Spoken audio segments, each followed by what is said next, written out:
thing about Amy, she was very comfortable in any environment. She could sing with a big orchestra for one song, and then the next song she could just get up and sing with herself with a guitar. Every show was different, you know, even though we were playing the same songs, you know, we wouldn't necessarily, she wouldn't sing it the same, the band wouldn't play it the same. But straight away you could tell that there was, she had a timeless quality.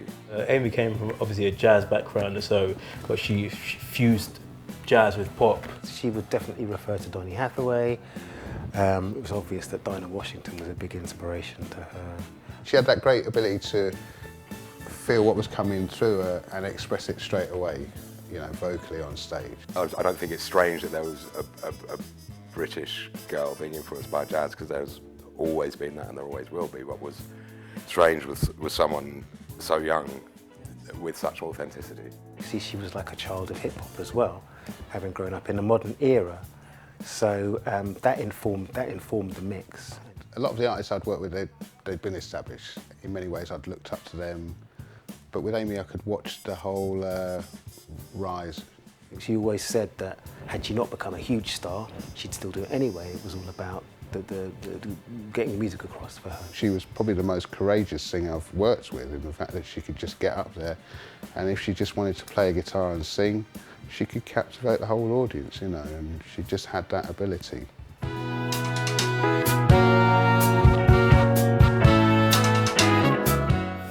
Funny story, I was playing with like my peers, and we were playing in a pub in North London, and Amy just happened to be there. I used to do a lot of gigs at the Jazz Cafe, and she would her face would always pop up. Do you know what I mean? So I knew her this was before the first album.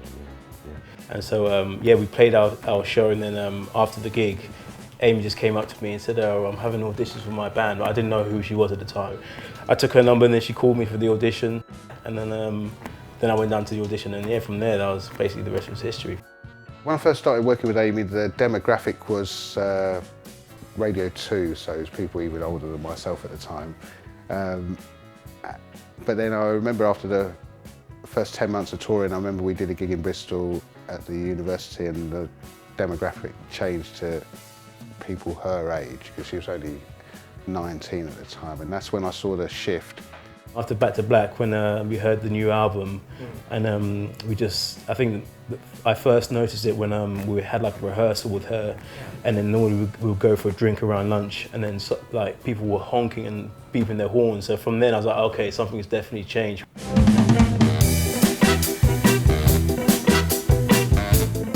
I think it was a kind of a less is more approach with her as far as directing the band. She just kind of let us do our thing, but would step in if it wasn't right. There was always a nod and a wink or a giggle and a smile if she liked something you did, do you know what I mean? Or something she didn't, you know. She wouldn't hold back from saying what she didn't want, you know. She didn't like things to sound too soft. She didn't like things to be too glossy. She wanted quite a raw sound. Yeah. She it definitely gave us that freedom to, you know, within the boundary to like express ourselves, but yeah, in the jazz context, which is great. It was a happy ship, you know. It was a happy ship. They looked after us. She looked after us, and no, it never felt like it was a drain. She had great observational humour, you know, and very, very quick with it, you know, extremely quick.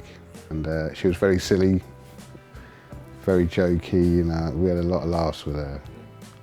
She would always be like a mother figure to everyone, not just me, but yeah, the band. Like she always wanted to make sure everybody's doing okay, you know what I mean? So she was very loving, yeah. Her spirit was so strong that she's going to touch people for forever, really. I know it's a very short career, but it continues to touch people, and I think just the sheer spirit of her art. Sometimes you only realise now what huge impact she had, especially for the young women, you know, around that time, how empowering she was to people, you know. And when she was alive, I used to think about her every day. When she's not alive, I still think about her every day. In situations like this, you know, I'm always going to be remembering her, which is not a problem, because she's a wonderful person.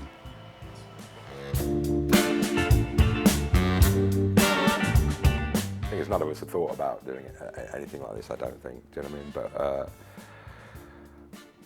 it was kind of, I think, you know, if Dale was saying it was kosher for us, you know what I mean? That's how we considered it, really, I think. Like, people said to me, you're going to do an Amy tribute, aren't you? I hadn't thought about it, but yeah, you know, and if we're going to do it, then really we should just use the original band and do it. You know? At first it felt a bit weird because he was out without Amy, but then you kind of feel that responsibility of, like, you know, when you see people, how people react and the smiles it brings them, just to hear someone else singing Amy's songs, you know, you realise that, you know, it's special, and so it's great in that regard.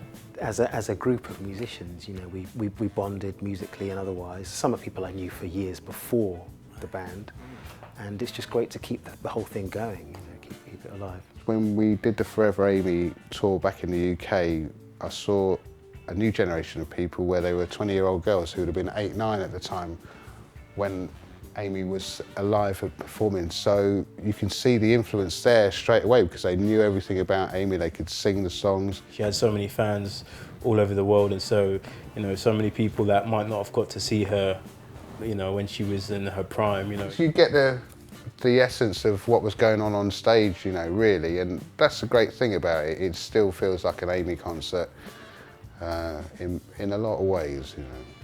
I think it was great for us to be back together again, and it was kind of needed in a way, you know, for us all to sort of, once we'd had time to digest everything that happened, to come back. When you watch people in the crowd sometimes, you think to yourself, maybe they've met as a result of an Amy song. It's just silly little things like that, and so you know, you realise that you've got to continue to do it. The spirit of the music we aim to keep that intact. Definitely try to bring them like the authentic Amy Winehouse show.